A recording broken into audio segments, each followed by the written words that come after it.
இதுதான் டே 1 நம்ம யோகா கோர்ஸ் போக வேண்டிய நாள். நம்மளோட இன்னொரு வீட்டில் இருந்து கிளம்பி செகண்ட் ஹோம்லேருந்து கிளம்பி நைட்டு ட்ரெயினில் சீட் கன்ஃபார்ம் ஆகலை. அதனால் பெட்ஷீட் கொடுப்பார்ல, அவர்கிட்ட ஒரு 1000 ரூபாய் கொடுத்து அந்த பெட்ஷீட் வைக்கிற இடத்துல படுத்துட்டு வந்தோம். இப்போது ட்ரெயின் காலியாகுது குவாஹாட்டிலேருந்து.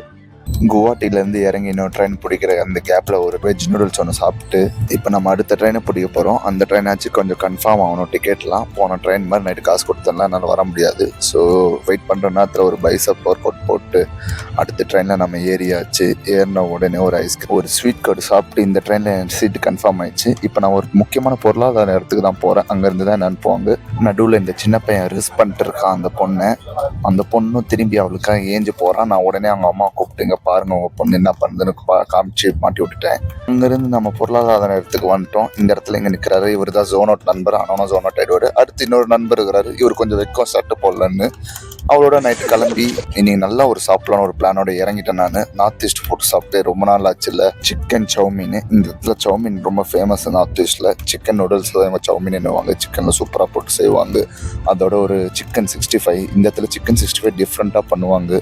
இந்த ஒரு லாலிபப் அந்த லெமனெல்லாம் புழிஞ்சு ஒரு மாதிரி அவங்க ஒரு சட்னி ஒன்று கொடுத்தாங்க பாருங்க. அந்த சட்னியில் அப்படியே அந்த ஒரு சிக்கன் பீஸை தொட்டு சாப்பிடும்போது அடடா என்ன டேஸ்ட்! இதெல்லாம் நான் முன்னாடி டேஸ்ட் பண்ணதே இல்லைங்க. வேறு மாதிரி இருந்தது. அதுவும் பத்தலன்னு சொல்லிட்டு ஒரு ஆம்லேட் ஒன்று எக்ஸ்ட்ரா சொன்னோம். இவ்வளோத்தையும் சாப்பிட்டுட்டு வயிறு ஃபுல்லாகல. என்ன பண்ணுறதுன்னு கேட்டால் மறுபடியும் போடு இன்னும் ஒரு பாஸ்தா ஒரு ரவுண்டுன்னு சொல்லிட்டு பாஸ்தா ஒரு ரவுண்டு கேட்டு இவ்வளோத்தையும் சாப்பிட்டா ஹெல்த்து என்ன ஆகிறதுக்கு ஆகுறதுன்னு கேட்பீங்க. எனக்கு தெரியும். நம்ம அடுத்து போகும்போது யோகா கோர்ஸ் தான். அதில் ஃபுல்லாக வெளியே இருக்கிற பாடிக்கு மட்டும் ஹெல்த்தி இல்லை, உள்ளே இருக்கிற பாடிக்கும் ஹெல்த்தி தான். உள்ளே இருக்கிறது எல்லாத்தையும் க்ளீன் பண்ணுற மாதிரி நிறைய சொல்லி தருவாங்க. அது ஒரு மாஸ்டர் யோகா கோர்ஸ். எனக்கு இந்த கோர்ஸ் கிடச்சதுக்கு ரொம்ப நான் ப்ளக்கியாக இருந்திருக்கணும். இன்னினால ரொம்ப நல்லா போச்சு. பழைய ஃப்ரெண்டோட பார்த்து நல்லா சாப்பிட்டு கடைசியாக அதை டைஜஸ்ட் பண்ணுறதுக்கு ஒரு 2 கிலோமீட்டர் வாக்கிங் ஒன்று போட்டு இன்னினால சூப்பராக வச்சுக்காங்க. எல்லாரும் ஸ்டே டிசிப்ளின், அவங்கவுங்க கோல்ஸோட இருங்க. நாளைக்கு சந்திக்கலாம். டெய்லி வீடியோஸ் வந்துட்டே இருக்கும்.